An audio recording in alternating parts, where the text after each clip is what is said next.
नमस्कार, आप देख रहे हैं इनकलाबी दस्तक और मैं हूं प्रेमदा।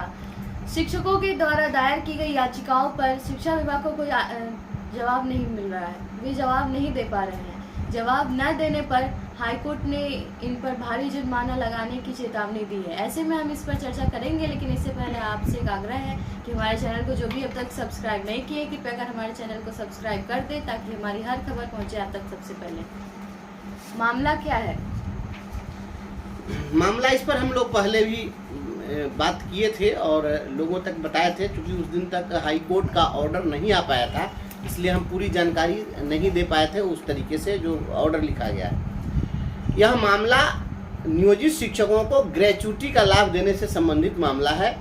इस मामले में 25 अप्रैल 2019 को परिवर्तनकारी प्रारंभिक शिक्षक संघ ने याचिका दायर की थी और मांग की थी कि जो पेमेंट ऑफ ग्रेच्युटी एक्ट 1972 है उसे नियोजित शिक्षकों पर लागू किया जाए, जो अब तक लागू नहीं किया जा सका है।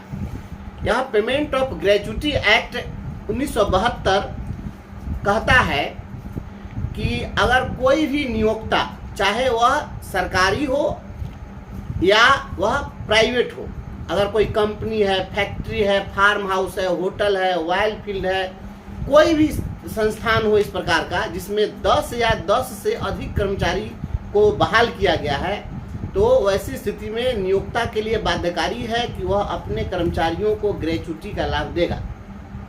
तो यह हमने दायर किया था 25 अप्रैल 2019 को।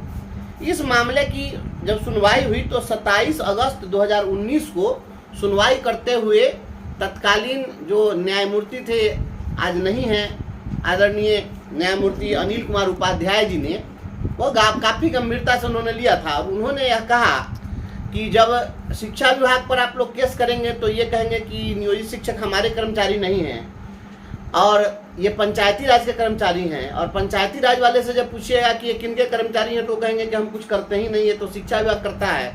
तो ऐसी स्थिति में हाईकोर्ट ने पंचायती राज विभाग को भी इसमें पार्टी बना दिया खुद से।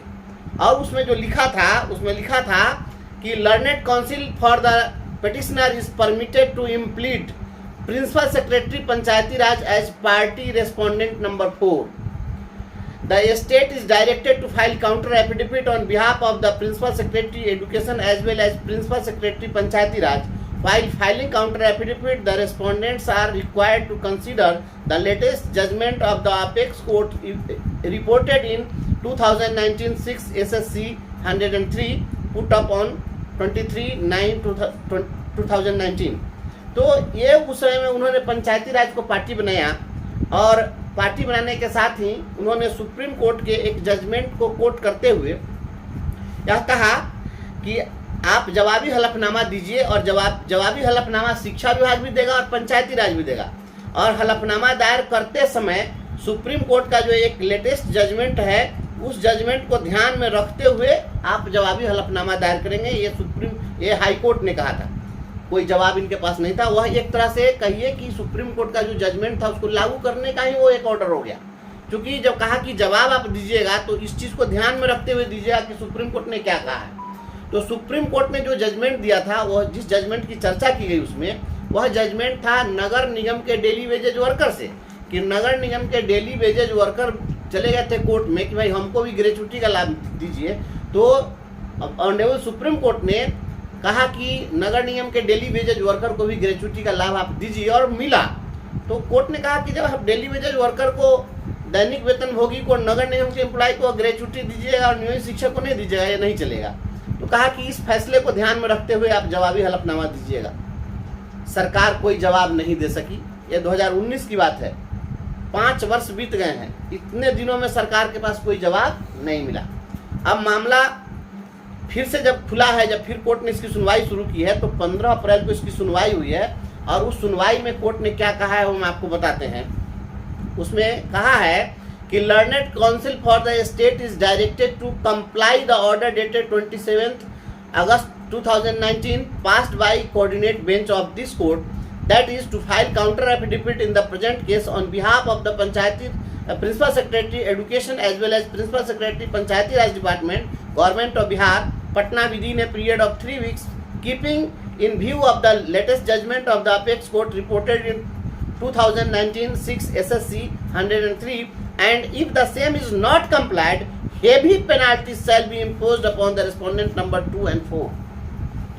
अब इसमें क्या है कि कोर्ट ने कहा है कि आप जवाब नहीं दे रहे हैं सुप्रीम कोर्ट के उस जजमेंट के लाइट में जो आपको 2019 में कहा गया था कि आप जवाब दीजिए, तो आप कोई जवाब नहीं दे पा रहे हैं। वैसी स्थिति में आप फिर से कहा जा रहा है कि जो हाई कोर्ट ने जो आपको आदेश दिया था कि सुप्रीम कोर्ट के उस जजमेंट को कंप्लाई कीजिए, तो उसको कंप्लाई करते हुए और आप जवाब दीजिए, और नहीं तो पंचायती राज के प्रधान सचिव और शिक्षा विभाग के प्रधान सचिव ये दोनों पर हेवी जुर्माना लगाया जाएगा। तो ये हेवी पेनाल्टी लगेगा।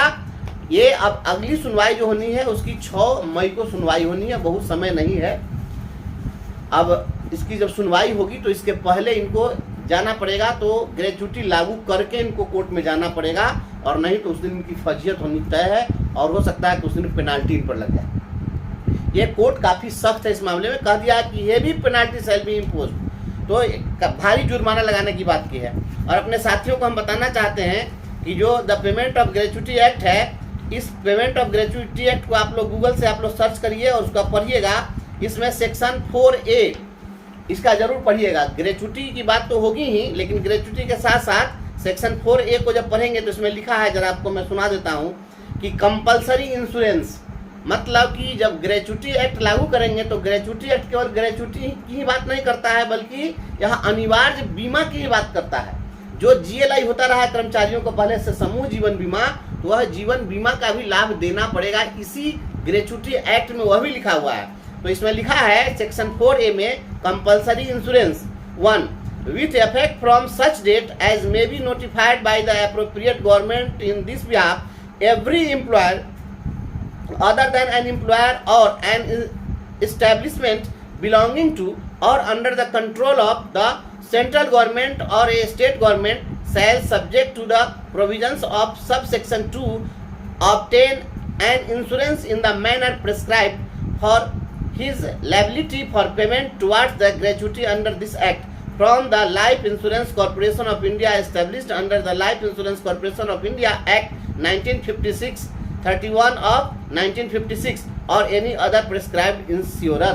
मतलब कि लाइफ इंश्योरेंस के माध्यम से सभी कर्मचारियों को इनको ग्रेच्युटी के साथ ही समूह जीवन बीमा का भी लाभ देना पड़ेगा, चाहे वह LIC से दें, चाहे दूसरा कोई ऐसी इंश्योरेंस कंपनी हो उसके माध्यम से दें। तो मतलब यह साफ है कि ग्रेच्युटी एक्ट अब लागू होगा।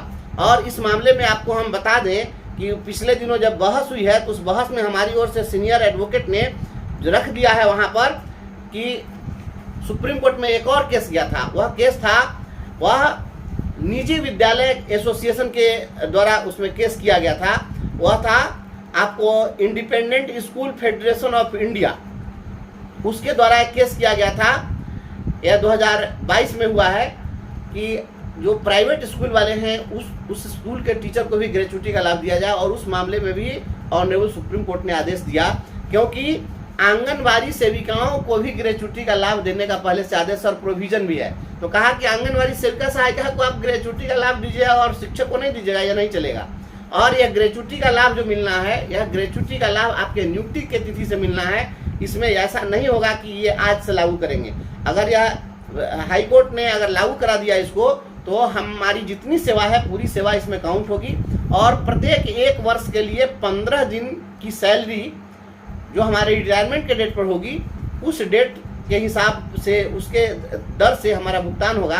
प्रत्येक 1 वर्ष के लिए 15 दिन की सैलरी, मतलब प्रत्येक 2 वर्ष की सैलरी जो होगी तो उसके लिए 1 महीने का वेतन, इस हिसाब से पैसा मिलेगा। तो यह पेमेंट ऑफ ग्रेच्युटी एक्ट में जो 15 अप्रैल को सुनवाई हुई है, वह सुनवाई काफ़ी महत्वपूर्ण हुई है। और उसमें कोर्ट ने बहुत कड़ा रुख अख्तियार कर लिया है, क्योंकि इसमें जुर्माना लगाने की चेतावनी दे डाली है। तो मुझे विश्वास है कि जब 6 मई को इसकी सुनवाई होगी, उसके पहले ग्रेच्युटी आपको मिल जाना चाहिए, या उस दिन निश्चित रूप से कड़ा आदेश पारित करेगा हाई कोर्ट, ऐसा हमें विश्वास है। और इसके साथ ही ग्रुप लाइफ इंश्योरेंस का भी लाभ मिल जाएगा। तो यह परिवर्तनकारी प्रारंभिक शिक्षक संघ के द्वारा न्यायालय में किया गया प्रयास यह सफलता की ओर अग्रसर है, यह हम शिक्षकों को इस वीडियो के माध्यम से बताना चाह रहे हैं। ऐसे ही खबरों के लिए बने रहिए इनकलाबी दस्तक के साथ, क्योंकि हम लाएंगे खबरों से इनकलाब।